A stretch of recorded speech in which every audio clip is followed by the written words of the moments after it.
Shalom, alors tout d'abord, j'aimerais rendre gloire hommage à Yahweh Bahashem, Yahawashi Bahashem, Roha Kodash, Yahweh qui est le nom du Père Tout-Puissant, Bahashem qui veut dire au nom, Yahawashi qui est le Fils, Bahashem, Roha Kodash qui est le Saint-Esprit.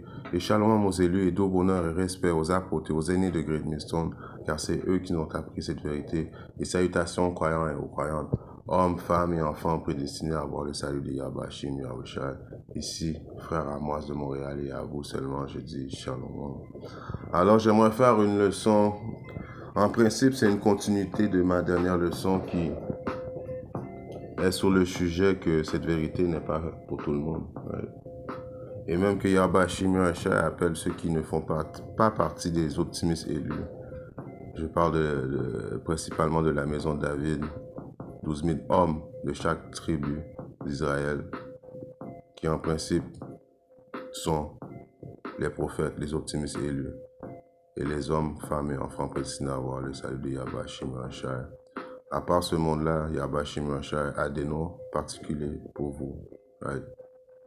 Si on lit à Matthieu 7 et 6, ne donnez pas ce qui est saint. Ne donnez pas qu'est-ce qui est à part. Saint, ça veut dire à part, séparé. Right? Aux chiens. Et ne jetez pas non plus vos perles devant les pourceaux. Alors, Yahbashim Yahshua appelle ceux qui ne font pas partie des élus, ceux qui ne adhèrent pas aux lois, statuts, aux commandements, ceux qui ne font pas d'efforts pour repentir des chiens ou des cochons. Right? Principalement les 2 tiers. Ceux qui vivent leur vie sans foi, sans loi, sans principe, sans intégrité. Yahbashim Yahshua vous appelle des chiens ou des cochons. Right? Des pourceaux, c'est des cochons.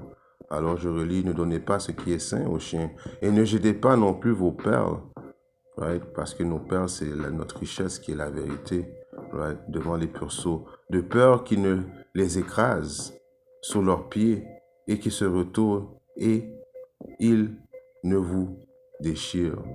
Alors on regarde comme ce chien enragé, la photo que j'ai donnée. Imaginez que vous donnez un morceau de viande à ce chien enragé, qui va lui faire du bien, vous lui donnez un peu de lait, un peu de viande pour qu'il reprenne des forces, et la minute que vous avez votre dos tourné, il va venir vous mordre, right? Parce que ça, c'est un parabole en disant que nous savons que très bientôt, c'est notre famille, ceux qui sont plus proches de nous, ceux qui ont à quelque part écouter, entendu les paroles véridiques qui vont nous trahir, right? Alors Yahbashim Yahshua nous dit de faire très attention à ces chiens, à ces puceaux, right?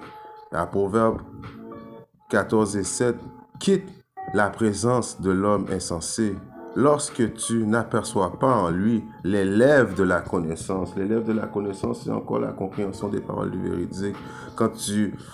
Ça peut prendre 5 minutes à voir si quelqu'un a l'intelligence, car qu'on sait l'intelligence et la crainte de Yahbashim Yahshua. Si tu es en présence de quelqu'un qui ne craint pas Yahbashim Yahshua, quitte aussitôt sa présence. Et si tu t'aperçois qu'il n'a aucune lèvre de connaissance, de compréhension aussi, quitte sa présence aussitôt. Parce qu'on n'a plus le temps de niaiser, on est rendu dans le temps de la fin, right?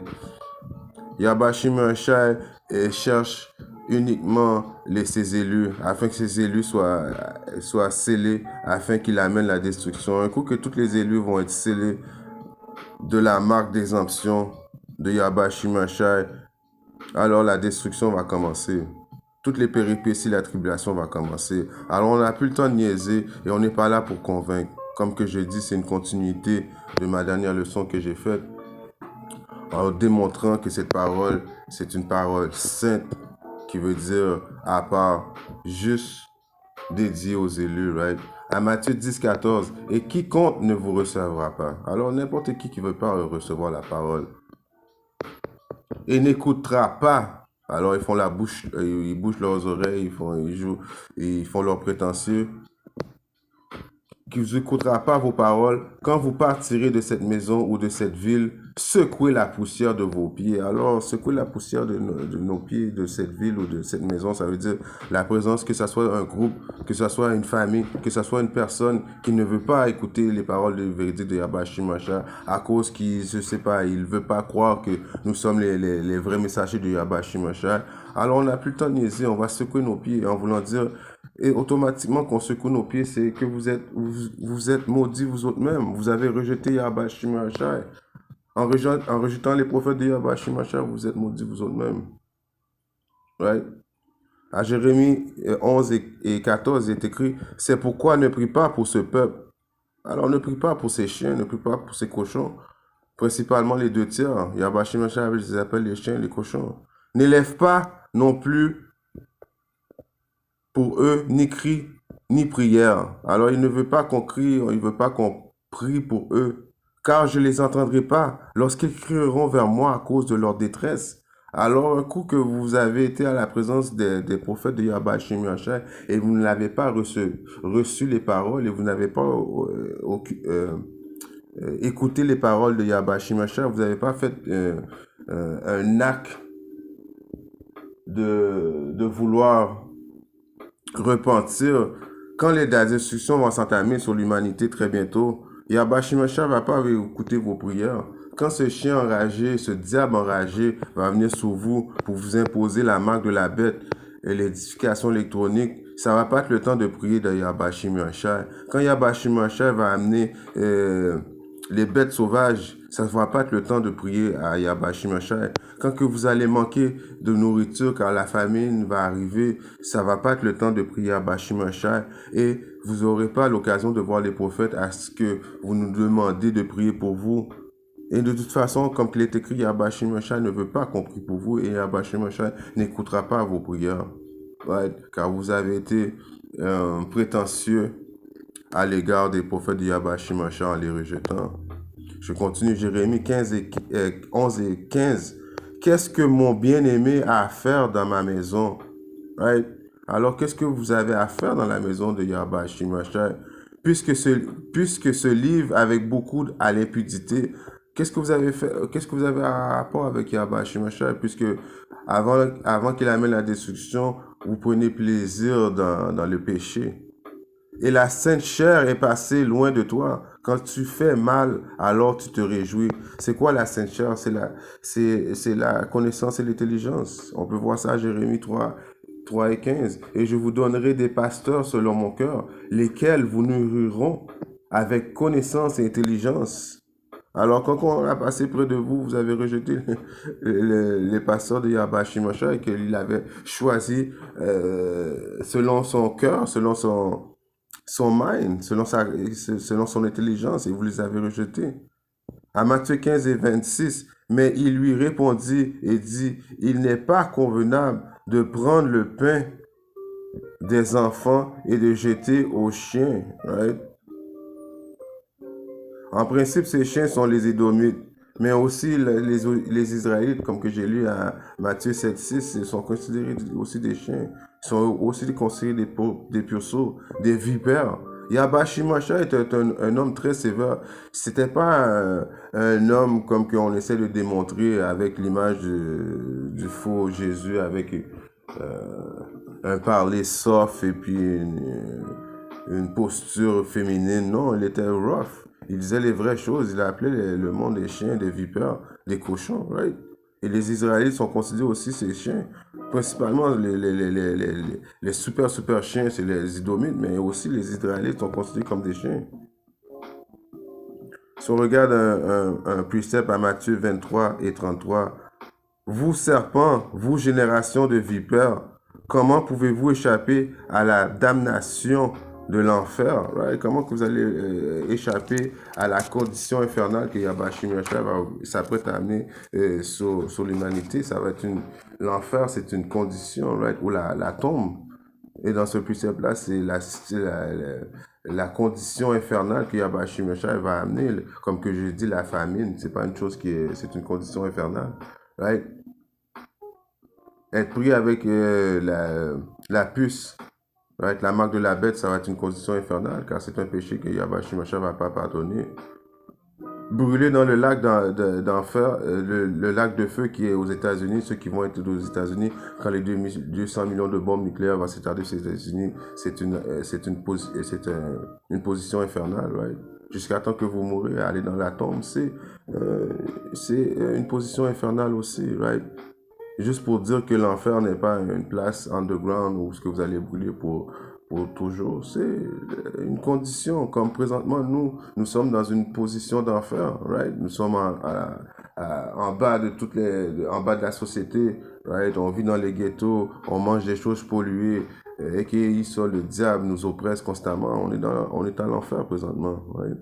À 2 Pierre 2, 21, je veux dire, et 1. Car il avait été mieux pour eux ne pas avoir connu le chemin de la droiture qu'après qu'ils l'aient connu, se détournent du saint commandement qui leur avait été transmis. Right? Alors il est encore pire pour quelqu'un qui a connu la vérité, qui a su les plans de Yahweh Shimashai et puis s'est détourné des paroles et des vérités de Yahweh Shimashai. Il aurait été mieux pour lui de ne pas avoir rien connu. Je continue à 2 Pierre 22. Mais il leur est arrivé selon le vrai proverbe. Le chien, right? Encore une fois, tu vois, Yahweh Shimashai, il ne joue pas avec les mots. Le chien est retourné à son propre vomissement et la truie qui était lavée s'est foutré dans le bourbier. Alors le chien s'est retourné dans son propre vomi. Alors il a eu les connaissances, il a vu les plans de Yahweh Shimashai, il a été au courant des intentions de Yahweh Shimashai de nous donner le royaume éternel, de nous donner la vie éternelle. Il nous a juste demandé de repentir, et lui a préféré de retourner dans le monde. Alors ça va être encore plus sévère pour ces genres de personnes-là. À Philippiens 3:1, finalement mes frères, réjouissez-vous dans le Seigneur. Vous écrire les mêmes choses pour moi, en effet, n'est pas pénible, mais pour vous, c'est sûr. Prenez garde aux chiens, Philippiens 3:2. Prenez garde aux chiens, prenez garde aux ouvriers du mal, prenez garde à l'incision. Alors il faut prendre garde aux chiens. Alors cette vérité est une vérité à part, right? Il y a une différence, il y a Bachimosha et ses élus, ils appellent les autres des chiens, les 2 tiers, des cochons, des vipères. Alors vous voyez que cette vérité n'est pas faite pour tout le monde. Il y a du monde qui est sain, qui est apte à avoir cette vérité. Il y a des chiens, il y a des vipères, il y a des cochons. Tout cela, c'est un adjectif qualificatif qui détermine les non-croyants. Right? Ceux qui vivent leur vie sans loi, statut et commandement. Alors, il faut faire bien attention à ces genres de personnes-là, car la vérité n'était pas destinée pour eux. À Philippiens 3:3, car nous sommes de la circoncision, laquelle adore Dieu en l'esprit et se réjouit en Hamashiach Yahushua et n'a aucune confiance en la chair. Alors nous sommes les circoncis, nous avons repenti, nous avons fait mourir l'ancien homme, nous sommes devenus des nouvelles créatures. Yahweh Shimashai nous a donné cette vérité, right? Alors nous n'avons pas confiance en aucune autre chair. Ceux qui ne parlent pas le même langage que nous, si ils ne parlent pas selon cette vérité, ça veut dire que la lumière n'est pas en eux. C'est un verset biblique que je paraphrase. Alors, on ne fait pas confiance à nul qui n'ont pas la vérité en eux. Alors, il est un commandement automatiquement qu'on s'aperçoit que cette personne-là n'a pas la vérité en eux, de départir de eux. Right? À Actes 19:9, mais après que quelques-uns s'étaient endurcis et ne croyaient pas mais parlaient mal de ce chemin devant la multitude, c'est laquelle? Il partit de là et sépara les disciples discutant tous les jours dans l'école d'un nommé Tyréanus.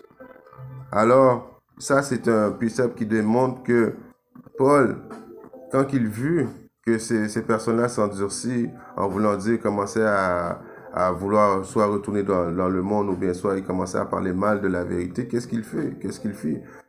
Il commençait pas à vouloir les convaincre de rester dans la vérité. Il se sépara automatiquement d'eux. Right? Il endurcit en voulant dire qu'il ne voulait pas accepter ce que Paul disait. Right? parlait du mal de la vérité. Qu'est-ce que Paul a fait? Parce que on est là pour donner le message, mais aussi on est là pour essayer d'avoir notre propre salut, right? On a peur, right? Sachant comment Yahba Shimashai est, on essaie juste de convaincre les élus de repentir. À part de ça, ceux qui ne sont pas élus, on se sépare de vous.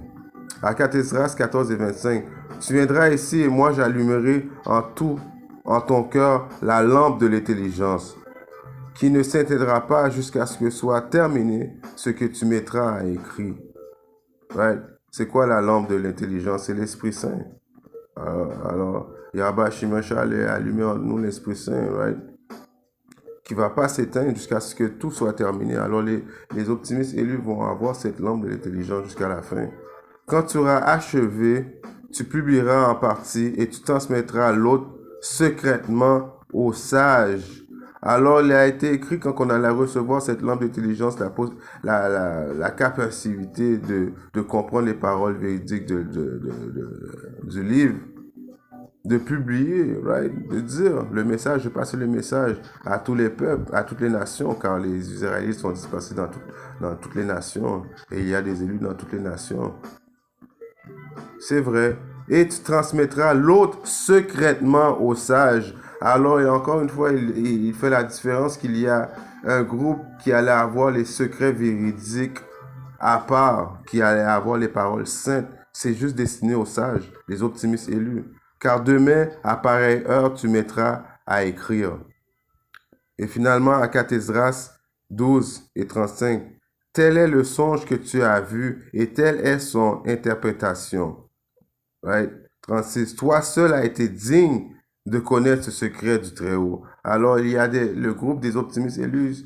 Eux autres seulement ont été dignes de connaître les secrets du Très-Haut. Écrit donc dans un livre. Alors, c'était commandé à Esdras d'écrire dans le livre qui est la Bible. Toutes ces choses que tu as vues et tu les déposeras en un lieu caché.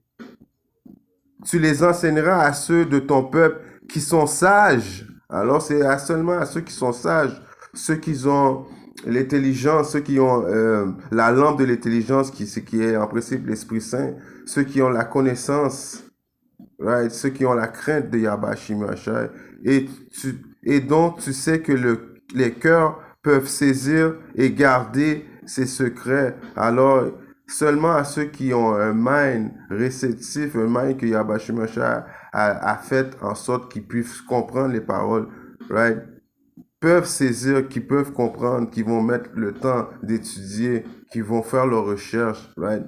Qui vont repentir et garder ces secrets. Alors, il y a des secrets qui sont gardés justement aux optimistes élus, right? Alors, encore une fois, c'était juste pour déterminer que cette parole véridique est destinée simplement aux optimistes élus. On n'est pas là pour discuter, on n'a pas le temps de niaiser. Les choses se passent, et il ne reste plus beaucoup de temps. En espérant que cette petite leçon a édifié un frère ou une sœur à qui part dans le monde. Si Yahba Shimashai le veut, je viens très bientôt avec notre leçon. Shalom, Diti, Nabad,